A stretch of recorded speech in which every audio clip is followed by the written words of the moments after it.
অডিওগুলো একটু অফ করে দিন।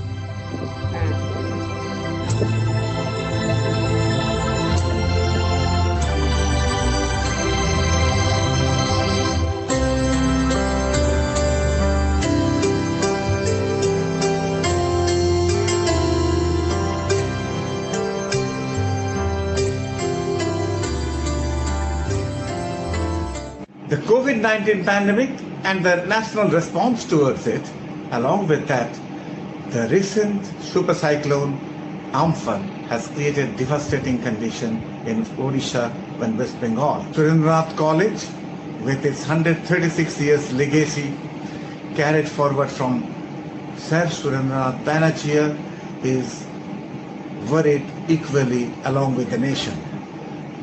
With this backdrop, IQAC of Surendranath College, in collaboration with the 4 departments, Physiology, Psychology, Economics and Sociology, will be addressing the challenges in a series of webinars, Ride the Tide of COVID with a Ray of Hope, from 15th to 18th of this month. The webinars will surely address the various issues faced during this period. Looking for your active participation. Together we will definitely overcome the situation and challenges. See you soon in the webinar platform.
A very good afternoon, everybody. I, Dr. Aditi Sarbajna, on behalf of Surendranath College, welcome you all to the second day of our webinar series, Ride the Tide of COVID with a Ray of Hope. I would request our principal, Dr. Indranil Kaur, to deliver the inaugural address of the webinar session today. Over to you, sir.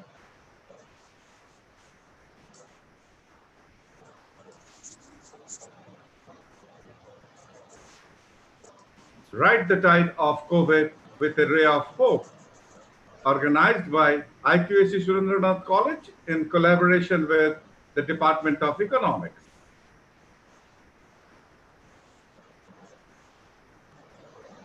We know that Indian economy is basically agro-based economy. So definitely under this stress condition where everything has been under lockout condition, definitely our agriculture-centric economic development will save this country from the economic blackout. Today we have Dr. Nilabja Ghosh, Professor of Economics, University of Delhi, to enlighten us about the agro-centric economic development in post-COVID India. Now I hand over the platform to the head of the Department of Economics to tell a few words about Dr. Ghosh. Over to you. Thank you, sir. Good afternoon, ladies and gentlemen. It's a great pleasure for me to introduce our speaker this afternoon, Dr. Nilabja Ghosh, who is going to talk on the agro-centric economic development in post-COVID India.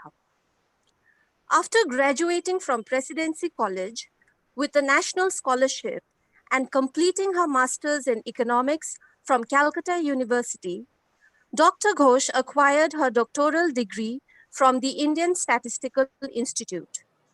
She has worked with a number of institutes like the NCAER and NIPFP as a lecturer in the Indian Statistical Institute, and it gives me immense pride to announce that she has served as a senior lecturer in our very own Surendranath College. Her areas of research are agriculture, resources and development, food marketing and processing, econometric modeling, forecasting of output, and measurement of inputs and output in agriculture. She has also been a part of numerous projects with the Ministry of Agriculture Government of India, ISRO, and ICIMOD, to name a few. Without further ado, I would like to welcome Dr. Nilabja Ghosh and hand over the platform to her. Welcome back, ma'am. Over to you.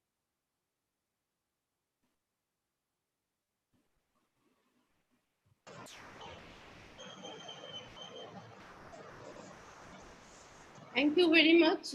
It is like a homecoming because I had spent some of the best years of my professional life teaching in Surendranath College, and I can never forget the atmosphere we had in the staff room. And I am really grateful that you thought of me at this time. I have named this presentation Agro-Centric Economic Development. The reason is not that I'm going to speak only on agriculture. It is, I'll give an overview of our development scenario and the effect of COVID and the learnings from COVID. And we can mark how everything leads to agriculture in some way or the other, agriculture and our rural economy. So that is the reason for the name. The next one, please. So in brief, this is the plan where I will be discussing the economic scenario, pre and post, and what are the lessons we learned, and then all the announcements that have been made in recent times by the government.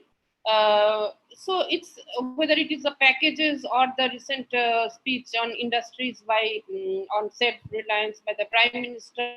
Well, it's kind of mixture. So I will try to unveil it a little bit because I find that it is not just a stimulus package or a COVID package or something. I'll divide it into some tiers, like direct response to COVID, the stimulus which the government needs, economy needs in any way, the changes for the poor, and reforms. Some of these reforms were already there pending. And this reform was somewhat agrocentric. So I'll discuss a bit of the reforms in agriculture, and I'll make an overall assessment, a rather critical assessment, I can say, taking into account. So can we change it? Next. To start with, we all know that we were, as the Professor Indranil said, that we were already in a stressed condition. The growth was slowing. It's very clear. In 2017-18, the annual growth was 7.2% of Indian economy. Then it became 6.1% in 2018-19. Then 2019-20, the first quarter, which was quite otherwise okay, it was 5.2. It came down to 4.4% in Q2, then 4.1% in Q3, and finally 3.1% in the final quarter, which ended in March. So the predicted annual growth rate in 2019-20 was 5%, then it was lowered to 4.7%, and with the COVID trouble and lockdown, it came to 4.2%. And this is the slowest in 11 years. The inflation was quite stable, but it was rather high relative to what we target. And food inflation was rather high, in fact, not the whole of inflation. It was 8%, above 8%. But you will remember that it went up quite high, above 11%, when vegetable prices rose in November. That was before COVID, and especially the onion prices. Then tax collection, this is very important, because the tax, what we earn, we pay our taxes, whether it is the income tax or the corporate tax or our sales taxes. And this tax is at the disposal of the government. From that, the government can spend for development and welfare of the people. So if the tax falls short, the government becomes constrained, and tax collection and GST both fell short of the budget estimates. So problems were already there. The major problems which we mark are, the slow growth of the industry. Industry has been performing poorly for a very long time. The unemployment. Then something that this government has attended to is the income of agricultural household. Well, you may be knowing that Ministry of Agriculture, the name itself has changed. It's become Ministry of Agriculture and Farmers Welfare. So it's no longer that we judge agriculture by the production, but by the income of the producers also. It is really a sorry affair that after achieving self-sufficiency, the success of Green Revolution and all this, the farmers still remain quite poor, the producers. So there have been some measurements in the recent past. The main is by NABARD. It's a report called NAFIS report, and in which they reported that agricultural household earns around less than 9,000 rupees per month. And you can compare it with the pay commission salaries that the other sections get. And that too, only 30% or so comes from agriculture, even in the income of the agricultural households. So they have a 30% dependence on non-farm jobs. But as we know, non-farm job sector is very poorly developed in the rural sector. So they are very low-paying jobs, very few, because they have very few options. Agriculture and some agriculture-based activities and little bit of, if you go and survey, you'll find some of them drive some transport autos and small barber shop, this and that, and nothing, high-paying comes there. So as a result, there is migration. So for non-farm jobs, these people from agricultural family or non-agricultural family or agricultural labor families, which are the poorest, they migrate to cities. And often you'll find from some of the eastern states or southern states, especially Uttar Pradesh, Bihar, they would travel to Delhi or Maharashtra to earn. And they don't just shift there. Their roots are tied to the villages in their own places, but they work and send remittances to their families, or they come back sometimes after earning some amount of money. Maybe they need it for some, they become indebted because of farming problems, because of diseases or death in the family, or so many other, crisis occurs. So, or building a house, repairing a house. So what remains is we have a large unorganized sector, both in the rural sector, which is agriculture inclusive, and in the urban sector. And these people who are engaged in this unorganized sector, they have no social security. Their earning is variable. They can lose their jobs. They have no access to health or provident fund or other things which the organized sector gets. And of course, in the economy, one of the biggest problem was the banking sector. You all may have heard of it. Then this non-performing assets, NPAs, are there. And some part of it is because of agriculture also, because the government wants banks to spend on rural sectors. Earlier also we had this IRDP and other programs. But now big industries are also defaulting. There have been several problems. And I just mentioned there's a problem of data.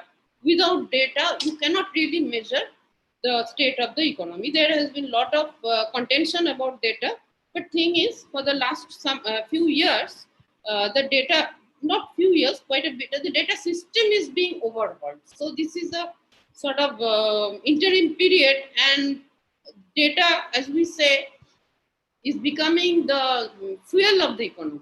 Without data, planning for economy is very difficult.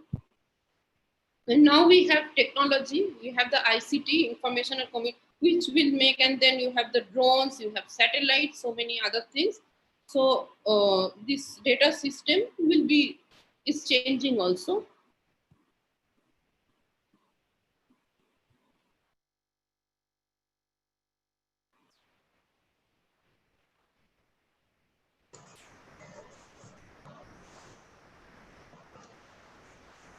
Can you hear? Yes, ma'am. We can hear. We can hear you, and your video was off. It was on now. Okay. So, and the major problem remains, for ages it has remained, the poverty. And for poverty, government has to, allocate budget for different types of support to the poor, including the farmers and the agriculture, rural poor. And these are, this, we all know that there has been a lot of scandals about it, that some of the money gets, leaked. So leakages occur, which means it's corruption. And it's not so much focused. Sometimes people who are really deserving do not get it.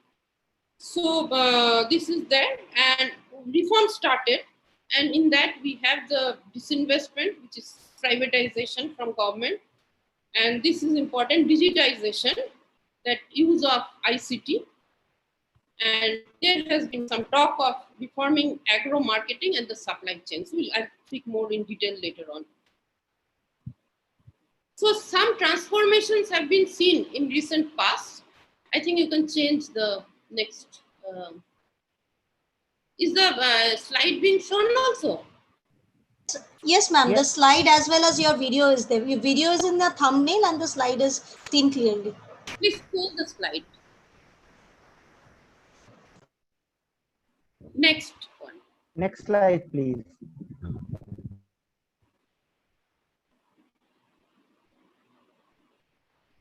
Yeah. So this is the one. This is kind of transformation. I won't say development, which we are going through. No, that's the right one.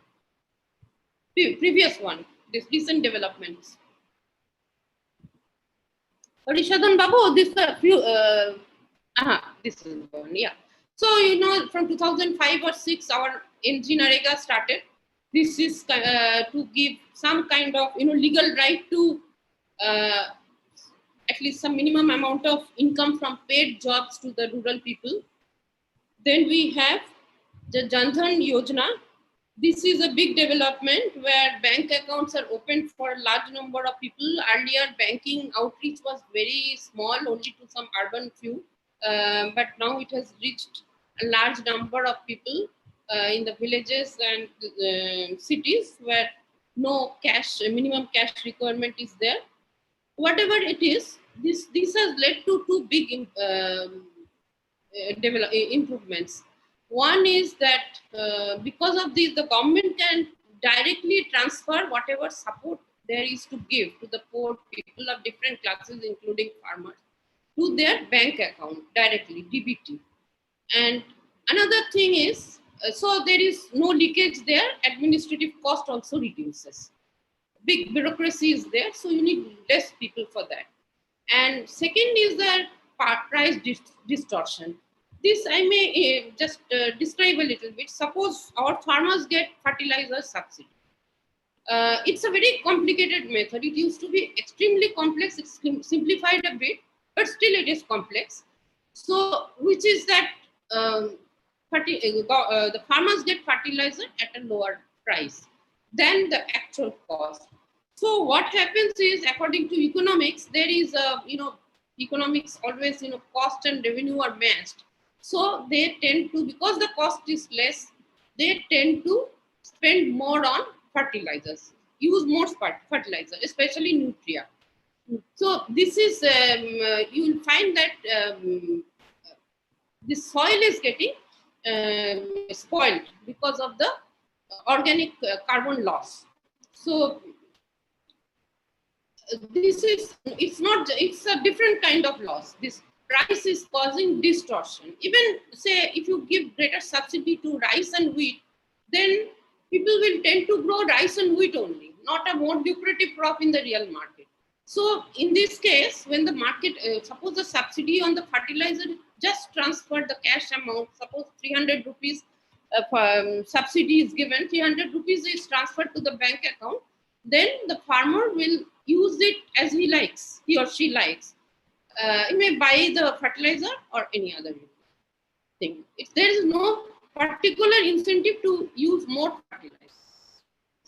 So similarly, this cooking Ujala has given connection to cooking gas. This is more for environment, because not only fossil fuel problem, but also women are vulnerable to this indoor pollution also.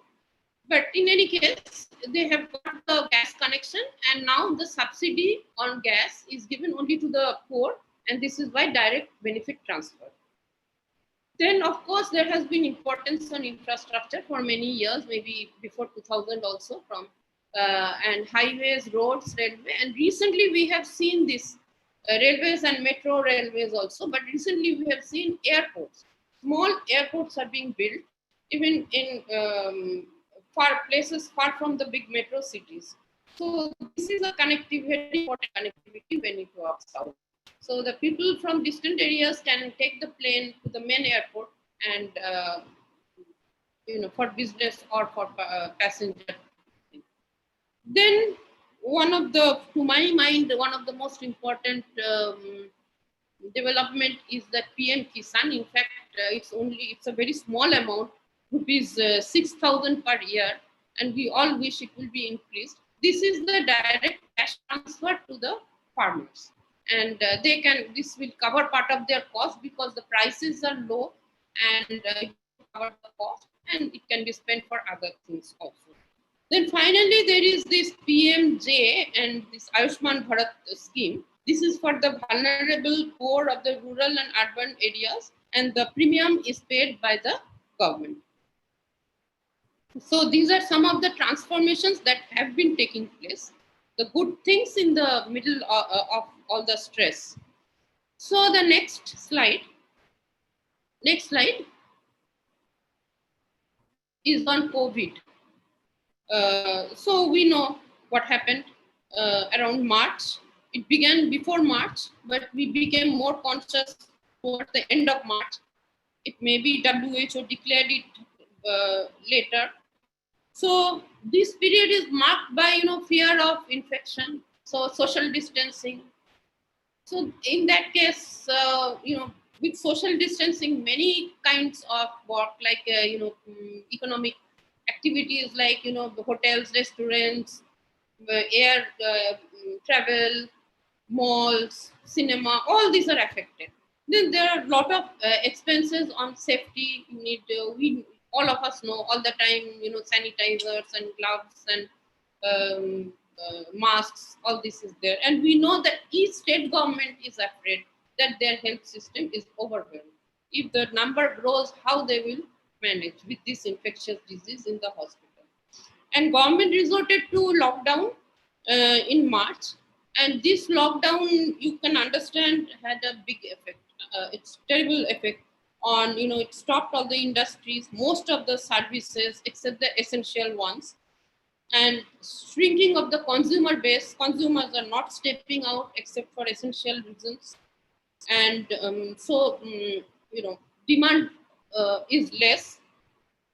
Then in agriculture, actually it happened when the Rabi crop in the winter was in, especially in, I think West Bengal, there's no such marked Rabi season. You have the Bodo season a little later, but in this North India and other parts, there's a Rabi crop, which was being sown at that time. And it's not a large area also. And it was not affected so strongly. And Kharif was not there. It would have been worse if the Kharif was on the field. But thing is, as I already said, that agricultural households depend a lot on non-farm activity, and they are migrants also. So they have been affected. I can't say that agricultural households have escaped the effect of the pandemic.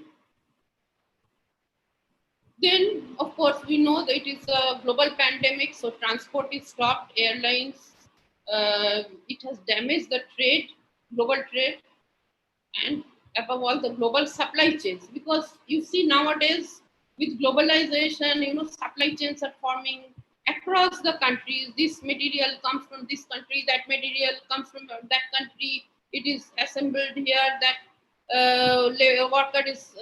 workers are also traveling. So everything is disrupted by this. Hygiene conditions are there, which needs touching, especially food products. So this happened. And we know because of all this demand for oil collapse, price of oil became unprecedented. But one thing suddenly it emerged was the migrant problem, which I don't know, we were aware of this, that it could happen, that there are so many people from other states, villages, from the agricultural household who are working in another state.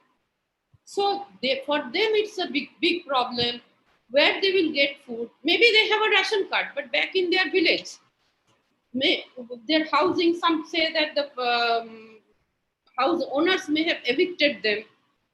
I don't know how far that is true. A lot of research needs to be done after COVID. But even if that is so, they have no earnings. Whatever they earn, small amount, they remit at home. So it was very difficult, and they wanted to go home. They were scared of infection. They were worried about their family. So this suddenly they started returning to their home village. This was a big disruption and big suffering for these people. You have heard that so many migrants died walking hundreds of kilometers. Then they died of the disease also. So this was a terrible problem in this. Although there was a fair trial to contain and stop the disease, which also did not work out fully. But migrant problem was a serious human problem. So, but there are good signs. Government has directed all the employers not to terminate their jobs or cut wages. Government has contributed to their PF funds and thought about the wage workers and release more liquidity into the market. Okay, next, please. Next one, please. So post-COVID outlook, just based on some guesstimates or estimates, we don't know. A lot of research will be done after this. So the growth outlook, most international agencies have given negative. It is a contraction of the economy by almost 7%. Many of them are saying it could go up to 14% contraction. Now, when will the recovery take place? So this is 2020-21, but in 2021-22, we do hope that economy of India will recover.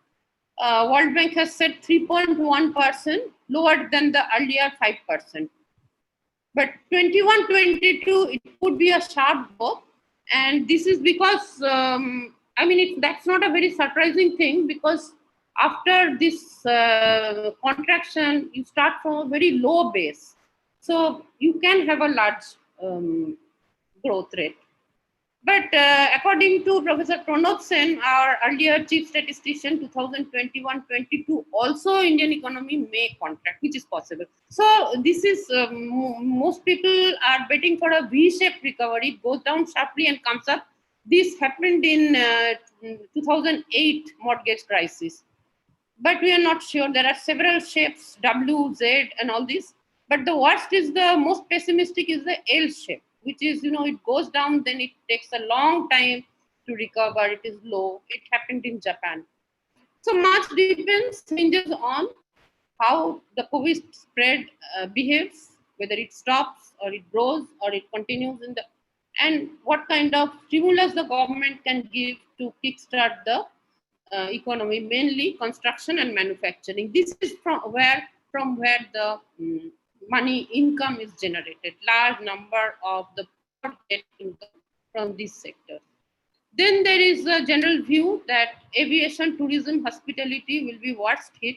Construction, and for a long time. And construction and manufacturing will be hit also, but it may recover very soon. Then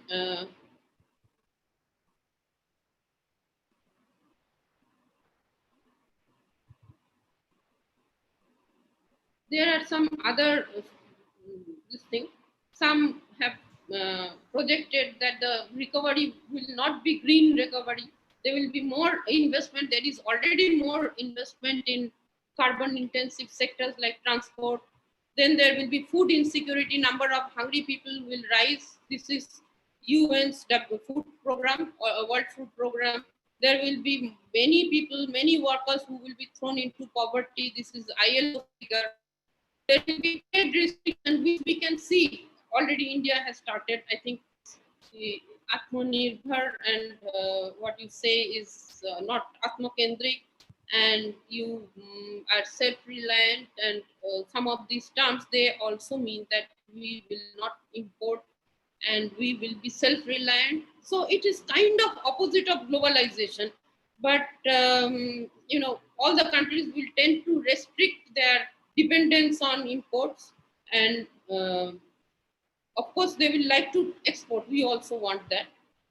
And the food security is a big question for the world. So countries will try to import and stockpile food for any future contingency. Then there is another thing is that there will be shift towards remote working, which is working from home, which we are doing now. Maybe a large part of that is possible. I mean, with this internet facility available, not everybody needs to, congest roads with transport. Those things can be again rearranged. Then another thing is nearshoring. We often depend on offshoring. You give this service to some distant country. So that dependence will be reduced and the global value chains will be sharply affected. Then we have next one, please. Please, the next one. The way of life may also change. This, I think I have already spoken of. Global value chain, near shoring, retrench, longer this thing, work from home kind of remote working. Okay, next. Next one, please. So these are some of the lessons the audience may think of other lessons we have learned. So one, I think, is the importance of healthcare, which is very poor in India. Most of the poor people are totally finished off if there is a disease. So with this, we realize this importance of healthcare and importance of health awareness also, which is prevention of diseases. Then we also realize the importance of food security. It is not just food production, but also supply and distribution, and the channel through which they are distributed. This I will come to a little bit later, that we have number of channels, then the retail and wholesale markets integration. So you know how important it was during this time. And the public food stocks, that played a big role in this time of crisis, because the government thankfully had a huge stock, over 77 million tons of food stocks, which could be used at this time. Then another thing we realized, this is a great learning. I think people did not realize that there are a number of migrant workers in cities. They contribute to industries, to the construction work. Without them, metro railway work, road works, industries, building, all they will stop. But they lack security, housing, access to food and healthcare. Then you have the rural underdevelopment and poverty, which is there and which leads to this migration. Then we understand the importance of Jandhan and the digital drive, other kinds of money transfer, which helped a lot in this period. You don't have to physically go and pay. In most cases, we can do with electronic. Even teaching or this lecture we are giving, this can be done through electronics, and payment also. So direct to the, this is there. Then the traditional PDS, public distribution system, and here I'm saying the traditional food channel is by the traders. Then we have this mechanization of agriculture. When the harvest was taking place, they wanted to avoid human touch, so the tractors were needed and they were brought back and sanitized. Another thing we realize is the role of the government, how big a role the government had to play in this. There have been mistakes, there have been misguidance, there has been this thing, successes, but on the whole, the government was there with the people in various ways. Then the dependence on humanitarian support. Large sections of people actually needed the humanitarian support, which I think depends a lot on government and our own sense of charity, but it's not business. You cannot, businesses themselves were in big trouble. To hold, go on paying the people, working people without production, and small industries, you can understand they are themselves not so well off. No. So you can't depend on that. So next one. Next, please. So these are the policy announcement I am beginning from much before this crisis. This is because I think this is nothing new. Not fully, only some bit. Actually, it added up. It's a cumulative process. So the budget of 2018-19, I think presented by Arun Jaitley, that had actually presented many path-breaking reforms, which we are seeing now also. They were not fully implemented, but we have seen those milestones there. Then 2019-20 budget by Mr. Piyush Goyal was also, in a way, it made a mark. PM Kisan was declared in that. Then 2019-20 and 2021 budgets, we didn't, everybody was disappointed because there was nothing large. But then the package of 2020 was announced with this 21 lakh crore, maybe even more. And in fact, there's a big relation between the budget 2018-19 and the package. Only thing, we have incorporated a bit of the lessons we learned from the COVID. So these are the words we hear nowadays from our government leaders.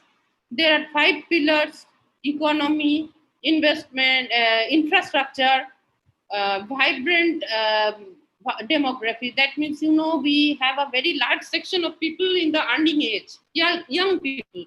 This was said to be our demographic boom, but this is also a big pressure of unemployment if we cannot fully utilize them. Then the technology-driven system, which I already said, the transactions and whatever we use of internet.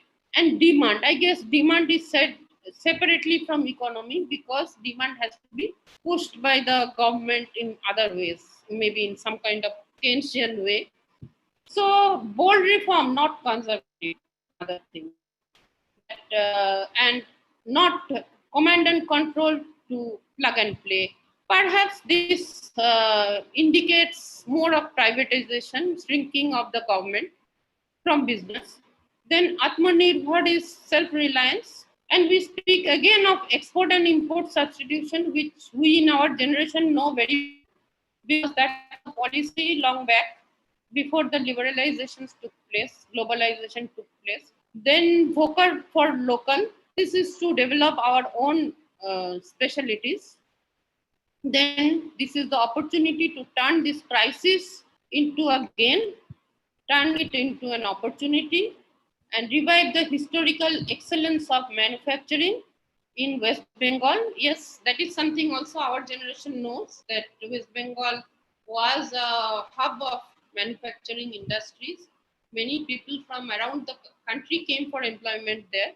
So, and agriculture, the organic agriculture, this was declared in, I think, 2019-20 also, to make organic, but that was kind of gave an impression that we want to make it totally organic, which we may have difference with, but definitely in some pockets we can develop it and make a niche export market, because people around the world also prefer organic food, hygienic food, and freedom in marketing, especially for agriculture. The farmers will have more freedom to market their products where and how they want. Next one, please. Next one.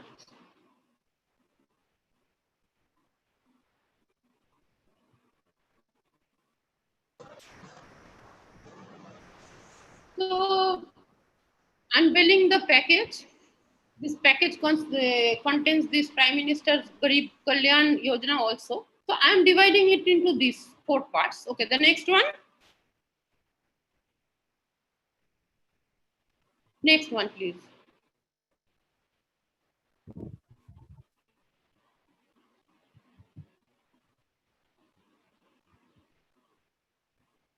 Please change the screen.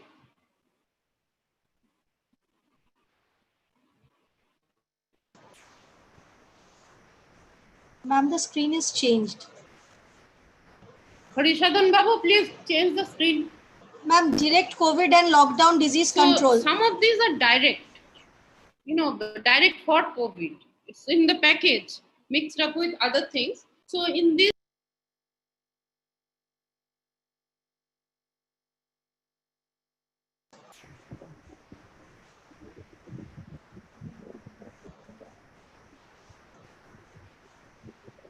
I think the speaker got out of the net. Yes, I think she got disconnected. So let's keep this and Let me call her. Just yes. a minute. Yes, those who are in the meeting room, please bear with us. I think the speaker is talking from Delhi, so I think there must be some connectivity issues. Please stay online and bear with us, please. Thank you. In the meantime, the participants could start writing their questions in the dialog box, which will be addressed by the speaker shortly after her lecture.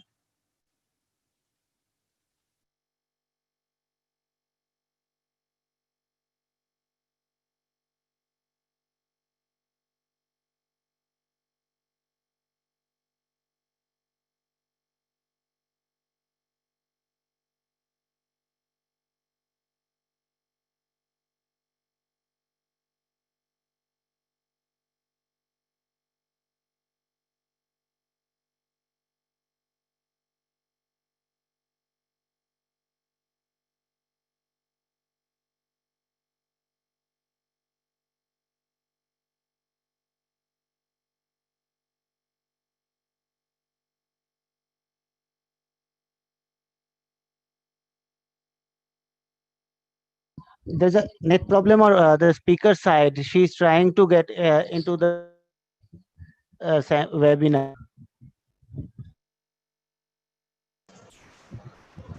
Okay, I think as Ishani said, let the participants put on their questions I talked to the Okay.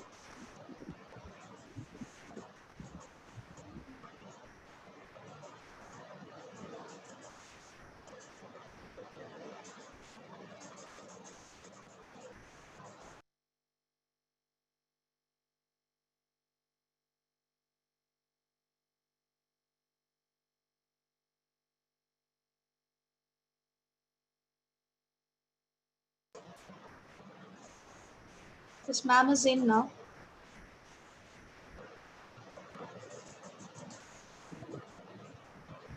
I think she's joining. Yeah, welcome Nilabja.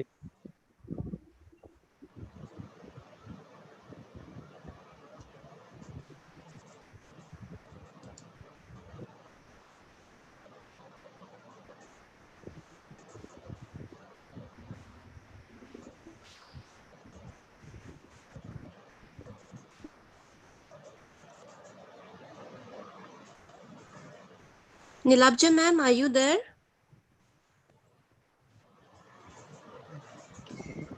I think she's lost again.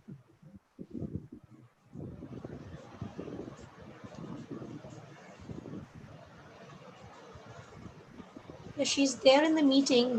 I can see her, but maybe there's some connectivity issues. Yeah. Ma'am, you are unmuted.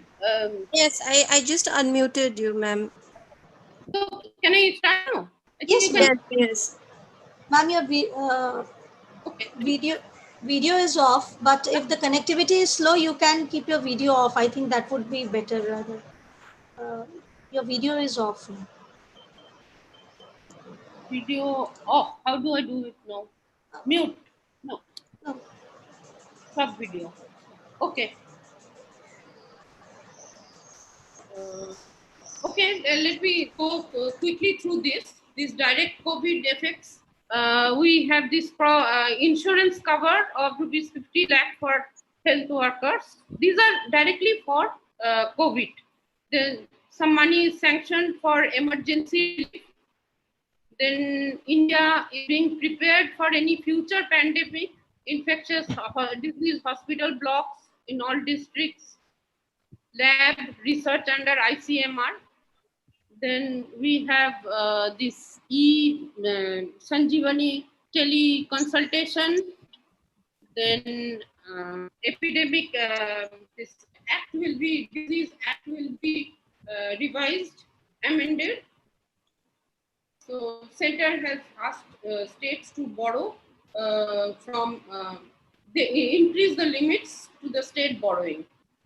Okay, please go to the next one. Next.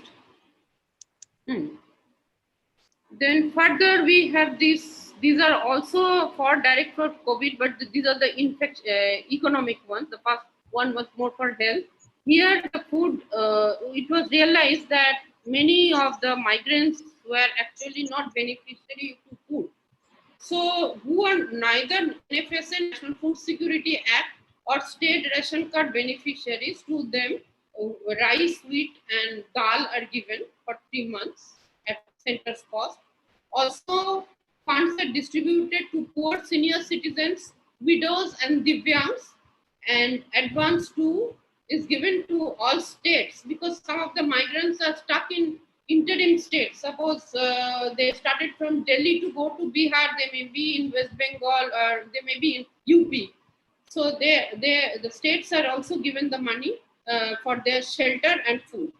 Then MG Narega wage has been increased from rupees 182 to 202, and it is proposed to go throughout the monsoon season for mostly for agricultural. Then women having Jan Dhan account are given a very small amount of rupees 500 per month for some time for this situation. But this PM Kisan rupees 2000 for the quarter, and has been given front loaded, given expedited, and also I think the Prime Minister's Fasal Bima Yojana money has been cleared. Gas cylinders are given free. Then building construction workers welfare fund is allowed to be used to provide relief to the workers. Agriculture has got loan moratorium. Their period of repayment is extended, and there have been subvention and incentive to loan, and working capital limit has been raised. Employment has been given for making masks by SHGs. This is mostly in urban areas. Then employee provident fund to get non-refundable advance. Government is paying part of the, contributing to part of the provident EPF of the employer as well as the employee. District mineral fund is used for this purpose. Then there's a lot of relief on loans taken for different purposes. And NBFC, non-banking finance corporations are also included in it.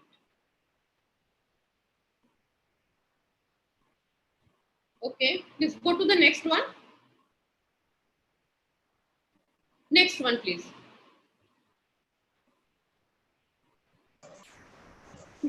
Now, when I said that we were trying to develop our industries, that is before the COVID, the emphasis was actually on this MSME. This is micro, small, medium enterprises, because this actually employs a very large number of people. They are entrepreneurs and most unprotected sector in the economy, and they have a lot of potential actually, but they're mostly unorganized and informal.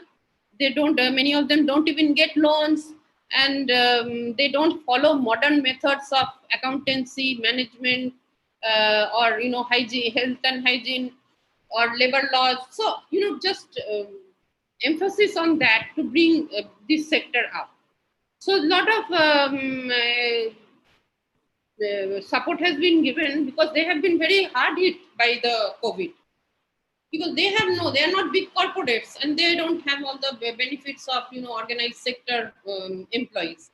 So for them, credit principal payment has been, the moratorium has been given, interest rate has been capped, credit guarantee has been given by banks to these NBFCs. NBFCs actually give loan to these industries, and one of them is the HDFC.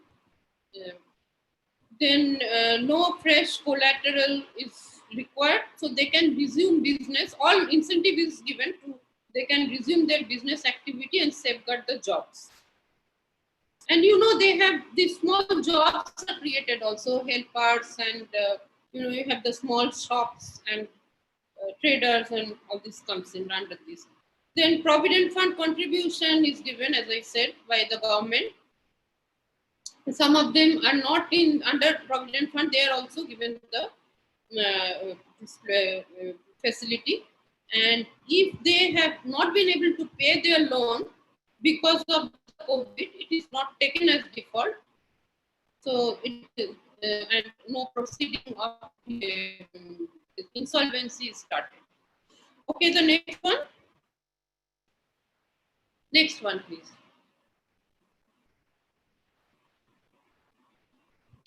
Now this is, I come outside the COVID, direct COVID, but this is not unrelated to COVID, related as well as unrelated. This is a mixture. So here we have a lot of liquidity is pumped into the economy. Limits of collateral free lending is increased, supporting especially for women self-help groups. Then Reserve Bank has done a lot ways on and means advance to the states. They're adjusting their repo rates, refinance of NABARD, SIDBI, small industries, and the National Housing Board, easing of working capital in agriculture. So liquidity support to NBFCs.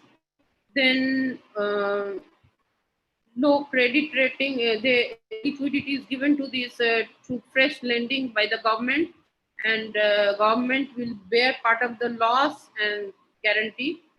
And a lot of relief has been given to the real estate sector, which employs many of these migrants, and the power distribution, because that also lost because the factories were closed, so power demand was less. And the contractors supplying to public agencies like railways and all these government agencies, they are also given relief, many relief. Okay, then next one.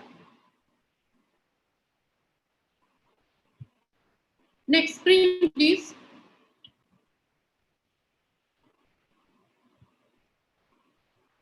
Can you hear me?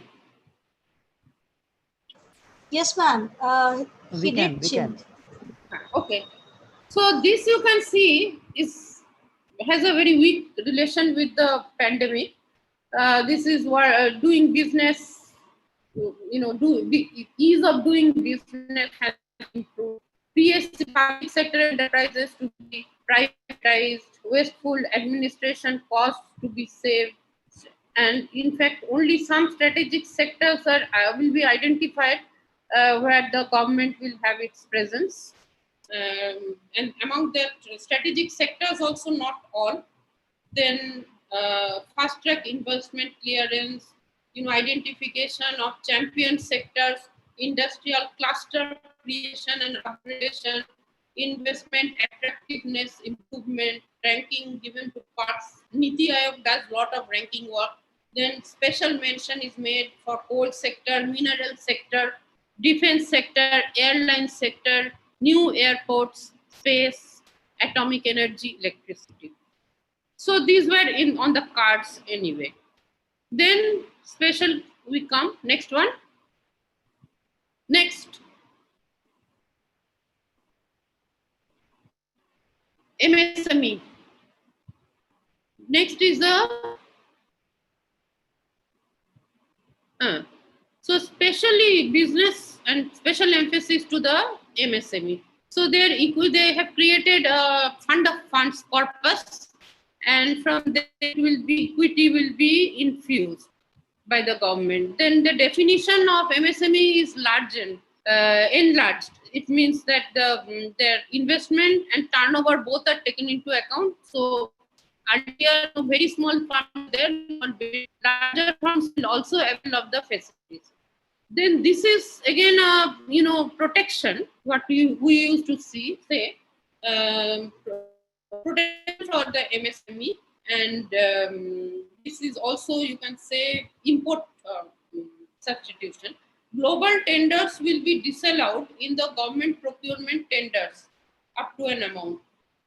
So that means global tender means they will buy this up to this amount of money, because 200 crores. If government buys, they will buy from inside the country. So MSMEs within the country will compete. They don't have to compete with foreign suppliers. Then e-market linkage of MSME, as I said, MSMEs, especially this food processing sector, they are very backward. So this e-linkage may, make them computer savvy. Fintech will be used for their transactions. Then all the dues from the government will be cleared for the MSMEs. Special insolvency resolution, which I already said, and working capital will be. Another interesting thing is for the scheme PM Swanidhi, where advance of working capital will be given to small street vendors, and they will be given incentive to become digital with transaction and to pay in time, and they will be formalized. This is the smallest among the MSMEs, who are the street vendors, totally unorganized sector. Okay, next one. I'll discuss a little bit of agriculture.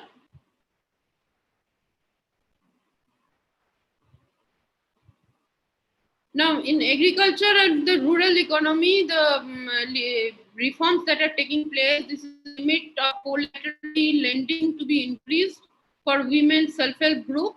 NABARD is refinancing some of the additional loan. Concessional credit to PM Kisan beneficiaries. PM Kisan are those farmers who are, there are a lot of conditions for that. They're thinking of including the leased farmers who are tenants also. So these, they have small amount of land. So they are getting this money, and now they will get some additional loan also. And all the programs are clear. Now I come to this agrocentric one. Let's go to the next one. It's a diagram. Next one.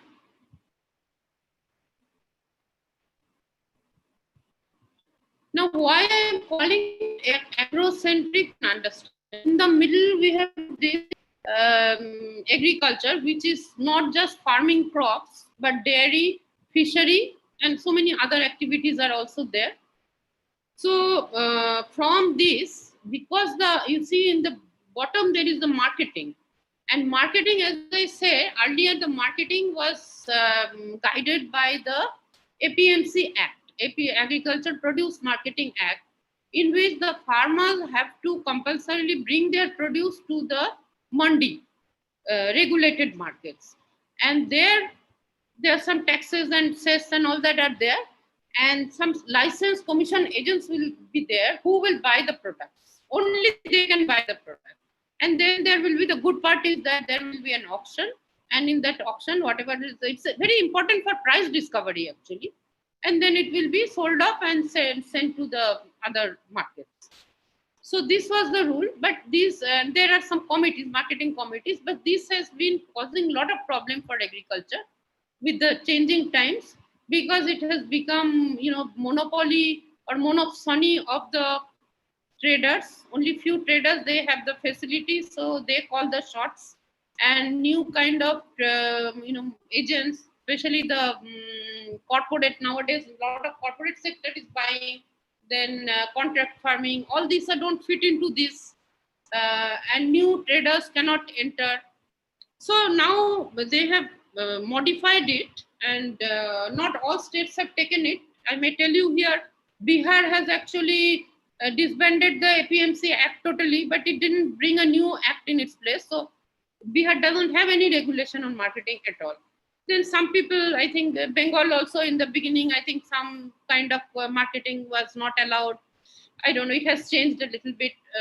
So these are different channels, whether it goes to the traditional, not necessarily the commission agent, but there are traders who buy and sell, they know the product very well. Then there is direct marketing, where the farmer directly goes to these fairs and say Kisan mandis and sell it there to the customer. Then there is contract farming, where the industry, some corporate sector like Pepsi or somebody, they make a contract with the farmers, they give the seeds, technology, and they buy, and the price is decided in the beginning only. And sometimes some NGOs come in. So there are a number of channels there, and we are trying to move from this traditional channel to the new channels. Now with this, for this we need a lot of infrastructure, storage, especially fruits and vegetables, lot of wastage takes place, cold storage, roads, little bit of cleaning and packing facilities. So all this we lack highly in all these facilities. So income is very low of the farmers. And this low income causes, and we have a large number of young people also, so they migrate to the cities, creating congestion. And so this is one problem. Then there is a climate change which creates too much rain or droughts and creates disaster, which affects cities as well as agriculture. Agriculture is an open activity, open air activity. It gets affected more. Then, of course, in the marketing, we have now including ICT, where this is important because, as I said, APMC's main, at least I see the main positive point was the price discovery. And this without APMC, I don't know how the buyer and the seller will decide the price. It will be kind of secret. It may be cheating. We don't know. So ICT can create these e-auctions. And we have a program called ENAM, Electronic National Agricultural Marketing System. This is being expanded also, where you can sell it on agriculture, that portal. So all these, and low income causes risk to the banks, and all these banks, ICT, they constitute the service sector of the economy. Agriculture also, and another main purpose of agriculture, importance, is that when farmers earn high income, they buy industrial goods consumer goods and tractors and whatnot. So this they add to the demand. So the agriculture health industry is highly awarded. And of course, they supply workforce also. And under the industry, as I said, MSME is there, and the MSME, this is not there, raw material is supplied, because food processing, agro processing of crafts and other kind of food, they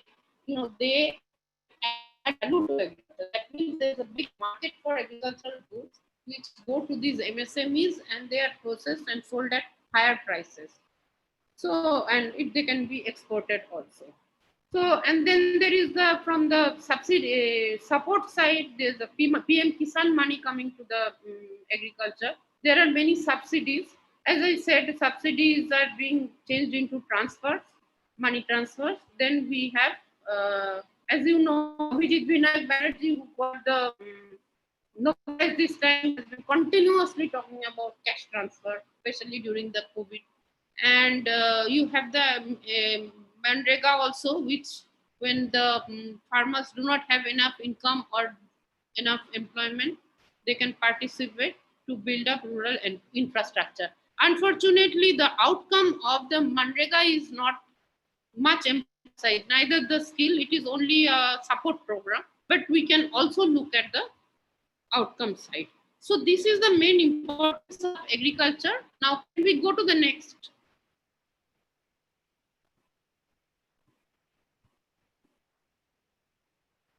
Next one, marketing. As I have already explained what was this APMC loss, and this is under huge criticism for quite some time.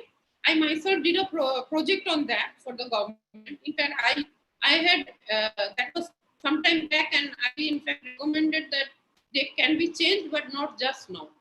We are not prepared. I mean that in fact that infrastructure can be used for marketing, can go on being used for marketing.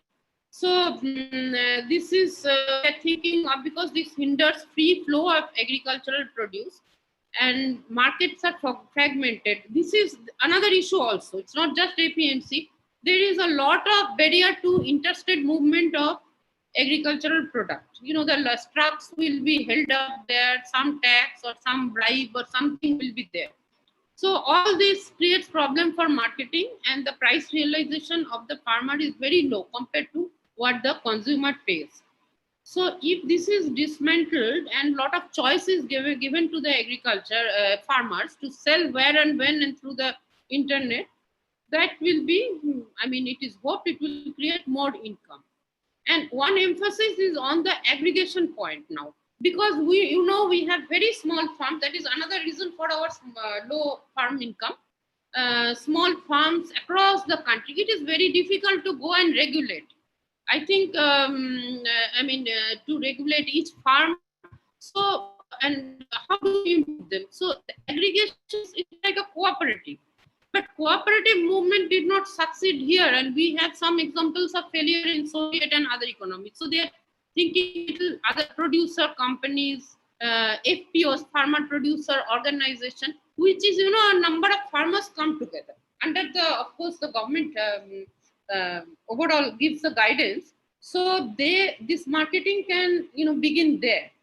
Contract farming or whatever, it can take place with these organizations, and farm gate infrastructure will be built and post-harvest, many measures are there. This management can take place. So this has been emphasized also in this package. These farm aggregation points of primary agricultural cooperative societies and entrepreneurs. So this and so barrier-free interstate trade. There are huge political problems in this. In a federal economy, so to do this, there has to be an understanding of the state realities, because each state has its own compulsion, and consult and then come to something. Then e-trading, and one of the problem of this ENAM, which I said is that electronic portal of selling is getting stuck. Is you can understand, if I go to the market and buy it something, but if I buy it through the portal, then I will be worried about the quality. So I'm not talking about just the consumer. When it is the farmer sells huge amounts to some trader or buyers or some mall supermarket, quality standards, so some arrangement is being for that quality standardization and a legal framework for contract. Contract farming has this problem because one of the parties may violate the contract and there is still now no legal framework. The farmer, if he gets, suppose some price is decided between farmer and the buyer, but when the product comes to the market, actually the price is higher. The farmer may not sell to this person, sell it outside. So this industry is left high and dry. And the industry also can make a lot of excuses. Oh, you didn't meet our standard, so it goes on. We will not pay this amount. So these are the things. Then, of course, Essential Commodity Act is there, where there are limits on stocking because those were black marketed at one time. This time they have stopped it, except for very specific extreme conditions. Most of the products are taken out of the Essential Commodities Act. This importance is given to agricultural value addition. This is the micro food enterprises. I already mentioned this in this under MSME. So they should get global outreach, technically upgraded, follow the FSSAI food standards. They should build brands and marketing setup. And this support is given scheme to support micro food enterprises, farmers, efforts, and all these here, these aggregators again come into the picture. Then they spoke of developing some clusters, like UP may develop mango, kesar in J&K, bamboo in the northeast. You can think what we can do from West Bengal also.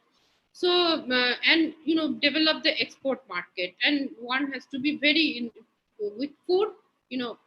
Health standard is going to be very important. Training is required. Then a lot of added services are there, like beekeeping. We did a project once and we found beekeeping women are doing, and they are getting high. They got a tie-up with Dabur, and Dabur was using their brand to market it, so they were doing very well. Then they were making some papad and bari in Punjab. They were doing very well. So these other allied activities, and organic, of course, they are speaking of it quite often. Medicinal also, so they can develop this.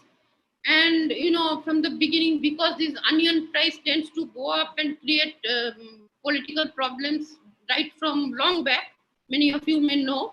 So this is now called TOP. This is tomato, onion, and potato. I don't know, I think that is quite essential in some parts of the country, but this is called Operation Green, and it was mentioned in Arun Jaitley's budget also. So this can be extended to all fruits and vegetables, so the farmers can get better price.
Can you hear me? Yes, ma'am.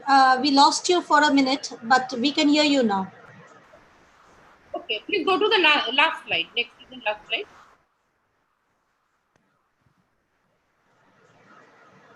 Next one, please.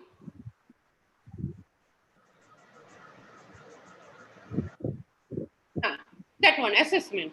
Previous. So now I come to the slide.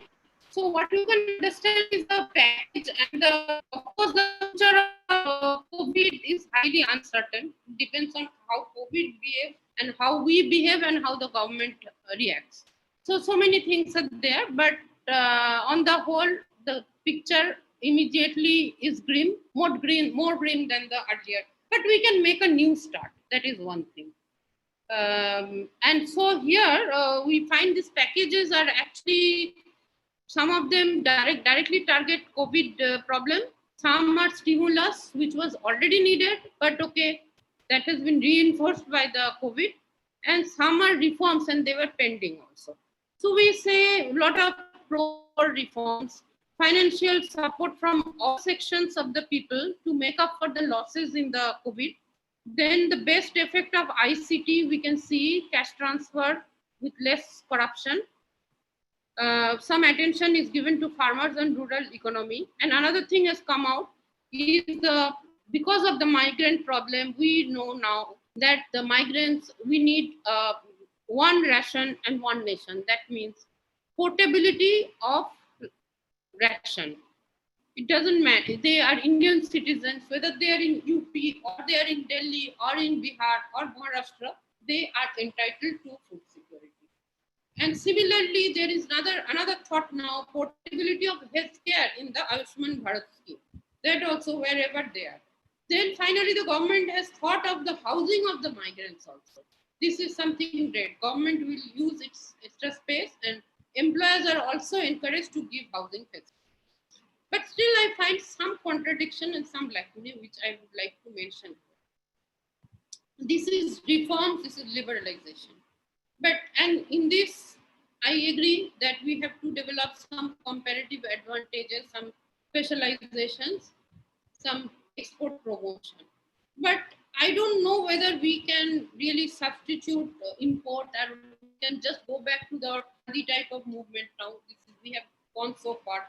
So import is also an indicator of growth. When economy is vibrant and growing, exports increase and imports also increase. But I know there are a lot of problems. We cannot depend on import. So these ideas are not new, but we have to really think it over again in the current context, not go back to the old one. It is not just import substitution, but where we need the self-sufficiency, and mainly the essential goods like the food.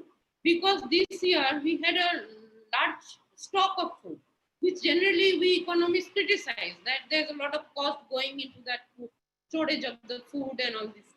But it has come to good use. Thankfully, this year we had a good harvest, so it has added to it. But we understood the meaning of the public stocks. Now, if we privatize and the stock goes to the private sector, as we said, they are exempt from essential commodities act. So how do we ensure that in a time of emergency, their stock will be available and at affordable cost? And what about the data on the stocks? Nowadays, data is the fuel of the economy. So we need to have all the time information of what is the food situation, what is the medical situation. And so the private sector has a big role, means they have to be also very transparent with their data. So I don't know whether they have given a big thought to this. And another thing is, we have learned from this the role of government. Whatever mistakes or correctness, government has played a big role. And government has learned a lesson. We have learned lessons also from the mistake. But we know the government role is there. So what is the role? This has to be clarified very clearly, that in case of any emergency, or even in case of poverty, even in normal circumstances, we need to know the government is there beside us, or government makes the private do that work, especially for food and health, and I would add also communication, ICT, because that has become important. And somehow I feel, although agriculture is given great importance, this is inadequate attention to the rural economy. Rural economy is not just agriculture. Okay, we can establish the agro-processing units in rural sector, because they will have access to cheap raw material from the rural commons and from the farmers. That is good, but is that enough? I think rural sector needs more all-round development. One of that is the this thing, human capital. You know, most of the development theories in India, in economics, stands on capital formation. Whether you go to Lewis or Keynes or Liechtenstein, so this is there. Now we know that human capital is less important than physical capital. So, and now with the service sector and ICT, why not think of developing the human capital in the rural sector, develop the physical infrastructure and make them ICT hubs, make the best, encourage the best brains from the urban to people, sector also to come. I am not against migration. Migration is a natural response of a difference, potential difference in income and opportunity. But it should not be stress driven. If a rural person finds a better market for his ability or her ability in the urban sector, let the person go. But if the urban person finds it better, once comfortable, it is said now that migrants are returning because villages are much more peaceful place to stay in. So the urban people can also prefer that. So we need to develop schools, education institutes, health facilities, roads, good housing. So I think rural development did not get adequate emphasis. Okay, next one. Thank you.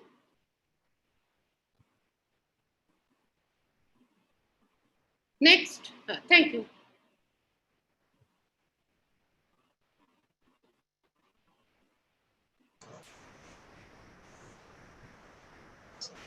Thank you, ma'am. I would request our IQAC coordinator, Suchandra ma'am, to please be online. Am I audible, Aditi? Yes, ma'am, you are audible. So, good afternoon, everybody.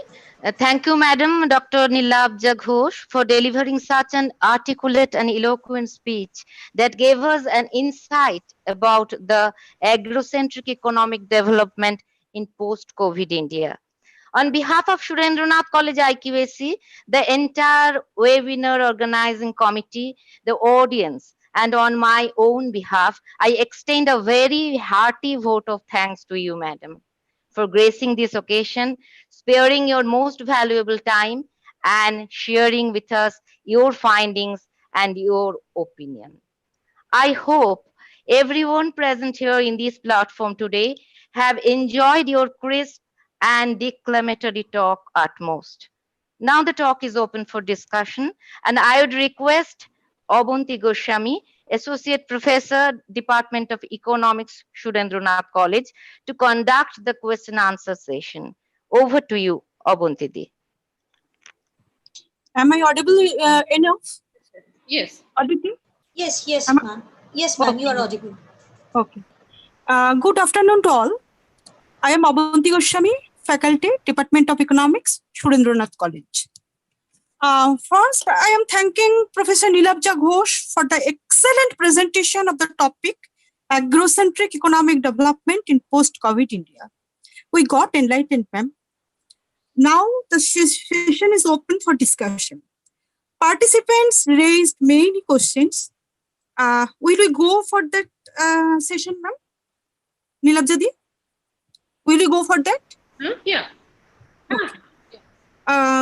One point to be noted, Professor Ghosh will be available for 15 minutes for this session. Okay. So, first question is, the first question is, okay, the facilities made are always for the weaker section or higher class, but there lies some people in middle class also. The original tragedy is faced by them. What economic benefit they get or will be getting? This is the question, ma'am.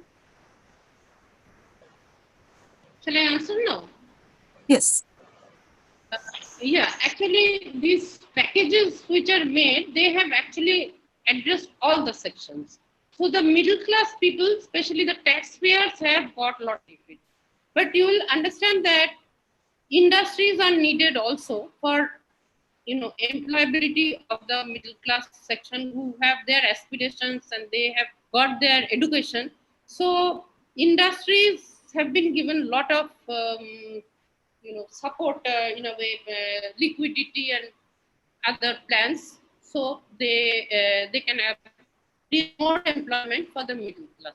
Moreover, these Msme facilities will encourage many in the middle class also to have their own startups, some of the emerging sectors. So what I'm saying is that in this post-COVID world, we have to make a new beginning. This has only facilitated it to some extent. All these were on agenda, but it's very difficult suddenly to go into it and change it. But because of this huge on all the kinds of sections and economy, so we have to think again. So the middle class will be, see, many of the middle class have been protected because their jobs have been kept and their this PF was there and the salaries are not deducted and all. Some have suffered also in the private sector because private sector is not in good shape. So, but over time there will be a lot of changes as we are foreseeing. Sectoral changes will, some sectors will grow, some will go down, some will totally way of business and way of living will change. So the middle section also have to adapt to that, in the new this thing, but new kind of scenario. But you need to, in this way, I agree that industries as well as MSME, more important is the MSMEs, have to be promoted for the middle class. The next question is, what do you mean by V-shaped recovery? V-shaped is, suddenly the economy plunges down, but in a short time it goes up. It's like a V. It goes down, then it goes up again. This has happened. This is used to describe the 2008 global slowing down, which India actually escaped in to a large extent. But it was a bad situation in the Western world with the banking crisis. But it was recovery took place. So there have been several such crises in which recovery took place quite fast. But in the case of COVID, I cannot be so confident because as it is the disease path, we don't know what it will. And as long as it stays, the fear will be there. And the fear of its coming back will be there. And we have learned a lot of other things also from this. So V-shaped is something optimistic thinking that it will revive very quickly. Economy will revive very quickly. Next question. What will be the effect of recent return migration in post-COVID situation on agriculture and industry? This is a good question, rather difficult one, because first of all, I was really worried that these migrant people, they were there with great difficulty in the first part of the lockdown because there was no early warning. There's a lot of criticism on that. Today I was reading in New York Times that they started it early, ended it early, whatever. But I too thought that, this is not the timing, but when it was the lockdown, unlock started, actually they were going home. They were given train and when they could earn something more. But I don't know if there is a better solution for that also. I can understand because of the income return, the disease will reach the villages also. Now, people were thinking about the harvest, how without the migrants harvest will take place. But I think by that time, Rabi harvest, not many went back. So mechanization was of great help. Labor is a problem in agriculture, that is true. That's why some people blame Manrega also. But then let's look at the bigger picture also. It's not that. Agriculture can be, this labor can be, replaced by machines. Whereas the workers in agriculture are very poorly paid. So returning, I don't think it will do a great deal of good. Maybe if things improve, they may come back to the urban centers again. Some of them will come back. But I think my suggestion, which I see missing here, is they could start with a big investment in the rural sector. Okay, the Prime Minister has talked of farm gate infrastructure, which is the storage and all these things. But it's not just agriculture. Otherwise, also housing, roads, and all. There's a lot of things that can be done in the villages also, as it is done in the urban areas. We need not be so urban centric, because the urban areas are also getting congested. So the return itself doesn't benefit the economy of the rural sector, neither it benefits the urban sector. Many jobs they are now starting, but they don't have laborers, workers. And the village is now, they are taking some rest, it's all right, but how long they will go without income? So there has to be more thought on that. Another question is, do you think deregulating potatoes, onions, edible oils is really help the marginal farmers? What about the others people who have to buy these commodities with higher price due to deregulation?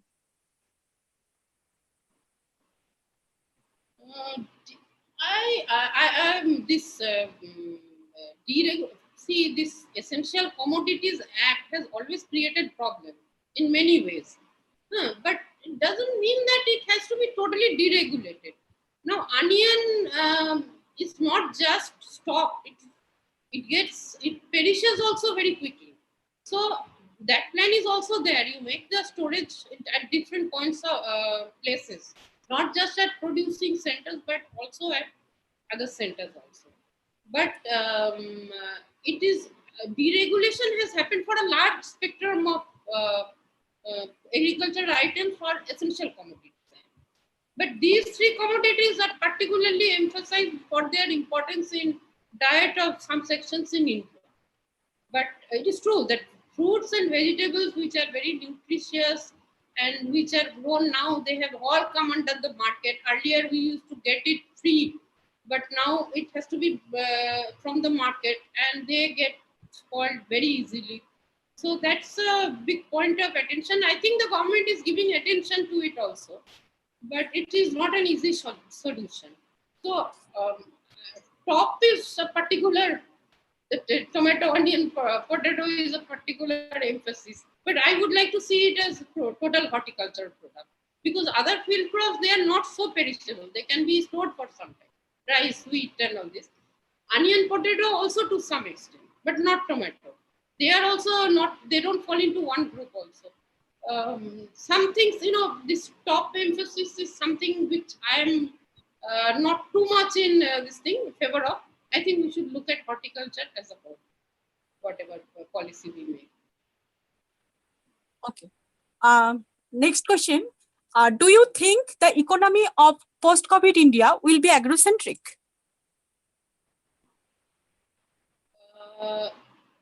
Yes, I think I'm saying yes, because it is not just post-COVID. That was on the agenda. The reason I have explained is this: the agriculture, people in agriculture have remained poor for ages, and they're still poor. The price of agricultural goods have gone down over the time after Green Revolution, and large sections of people are caught in agriculture in our country as against other developed countries. And these people have very small farms, so not much technological development can take place there. So, but association with land is also very important for cultural reasons as well as for security. So they hold on to this. And there are a lot of land rules in different state government rules. No, you cannot lease out land. So what happens if there is a barrier on leasing out, that somebody who's really interested in agriculture doesn't come in with the investable fund? They cannot by rule. Selling also, a lot of barriers are there. The land reform is one thing in agenda also. But otherwise, for that reason, because so many people are trapped in low income profession, it is important to, for the overall development, to bring them out, join the development process. So for that, agriculture has to develop also, and they are emphasizing not production so much. We have production of horticultural goods, rice, wheat, quite a bit, but emphasis on marketing. So that is important, that's true. So it has been there. But I would recommend a more broad outlook to rural development. But agricultural development will be agrocentric in some way, definitely. Because the labor comes to the construction sector, to the other sectors, all from the, you can talk about Lewis model, but we don't want a distress migration process going on and on. So that I agree that agrocentric is part of the process. Next question. In your point of view, which sector should be more emphasized for bringing Indian economic system on its track in post-COVID era? On its feet. In your point of view, which sector should be more emphasized for bringing Indian economic system on its track in post-COVID era? Actually, in the post-COVID era, as I said, there are a lot of changes are going to take place.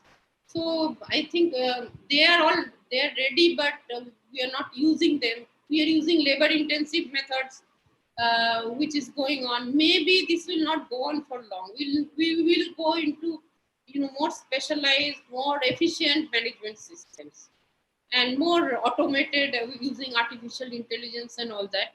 So it is there. So in that case, those sectors, management, MSME based, small unit based management, then ICT, artificial, those sectors will be emphasized, no doubt. But there is a problem of employment and poverty also. And for that, we need the government.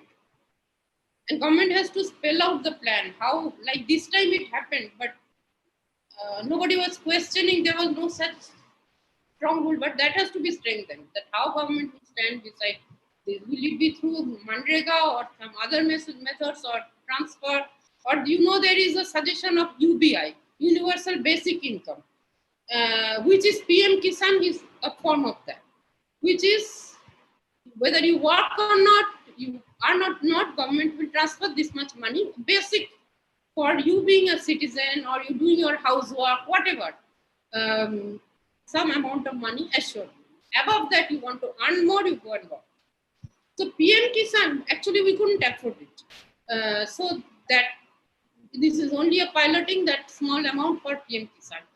But if we get more automated, then perhaps we have to think of UBI more seriously. Thank you, Nilabjyoti. I think it is enough. Now, again, more point. We also realize the importance of health sector that has to be strengthened. The first point I said is very much connected to education sector, skill development.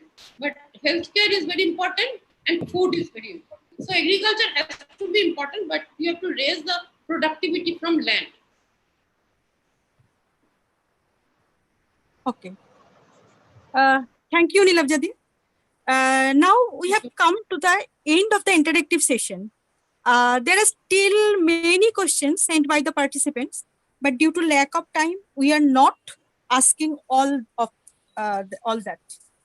I apologize for that, but I hope questions answered by our speaker have helped you fruitfully. Now I request Professor Kaushik Lahiri, Faculty, Department of Economics, to give vote of thanks. Hello. Am I audible? Yes, sir. Yes, sir, you are audible. Okay. Thank you. Just we are all running out of time. It's just past 4:30. In the pretext, I would just like to thank first our principal sir, who had been a great motivator for this webinar series. I would like to thank Professor Suchandra Chatterjee, our coordinator IQSE. I would like to thank the joint coordinators of the seminar committee who has conducted this webinar series, Professor Nilangshu Das, a great friend of mine, Professor Aditi Sarbogo, and all the members of the webinar committee. But before I go on to for my vote of thanks for Professor Nilabja Ghosh, I would like to mention here that this has been a very enriching section, ma'am. I don't know, I am talking, yes, ma'am, but I am cherishing all my days with you serving together in the Department of Economics from the very first day of my joining. I had been taught by you how to handle things there. Thank you, ma'am, for enriching me from the first day of my service career. Now I come on to this webinar series and your talk on this agrocentric economic development in the post-COVID era. And we all know here that India has been facing, our country has been facing a sharp decline in GDP with increasing inflation, uh, declining tax collection with sluggish ness and industry expansion, and there has been unemployment throughout, poverty, rural unemployment, the non-performing assets on the side of the financial sector, and at the same time talking about the V-shaped and the L-shaped curve. The V-shaped curve, as you mentioned, during the recovery of the great financial crisis of 2008, where India was not that type of globalized, I think, as I got from your thing, and that has been possible for India to evade that crisis. But in this pandemic era, India is very much in the process of that global uh, member of the global economy, as well the very much enlightened and a part of being the emerging economies, just like China, China, Russia, South Africa, and Brazil. And we all know that all of these countries has been affected by this pandemic, whatever in whatever way they had been, and that has been to the very global movement of what we have, can think about, and that can refer to about the migration part. And you have talked about in details on this migration and the government policies on this migration, which has resulted in support of the people to uplift and enrich us to understand this upliftment of these processes. And ma'am, I thank you very much for the thing you have, for the time you have spent in giving us in details the type of agricultural marketing, which ultimately goes on, as far my understanding goes, as to the storage facilities to be expanded, as far as the marketing which goes into the hand of the intermediaries, which can be outweighed by the expansion of the ICTs and the web-enabled platforms, which can give the rural sector and the farmers a platform to interact with the consumers directly through the internet, through the web. And at the same time, it can expand their market as well. When we talk about the market as well, then I understand from your thing is that from, as you see that, as you have said, that it should have been a Keynesian procedure of expanding the demand. I would just like to add here that it is the problem of Keynes and Kaleskian problem of effective demand, which should, which the government should need to control here. That has been an magnificent session, ma'am. With all of these things, you have enriched this, and the future of the economy, lying with the agriculture, with all the rural, all the migrants working in the fields of industry or elsewhere, out away from their homes, maybe in Tamil Nadu, Maharashtra, Gujarat, or Delhi. They have come back to places like West Bengal, Orissa, Bihar, Jharkhand, etc. And these rural sections will be having much more of these crises of creating this rural employment. And this rural employment can be effectively absorbed only through agricultural and agrocentric expansion of the economy. Thank you very much.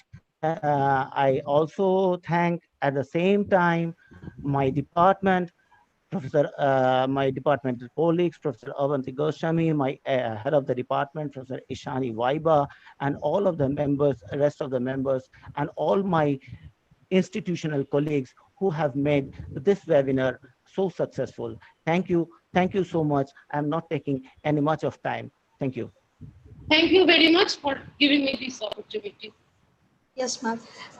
So before, dear participants, before we leave the webinar, before we leave the meeting room, two quick information for you. The feedback form needs to be filled by today, 11:30 p.m.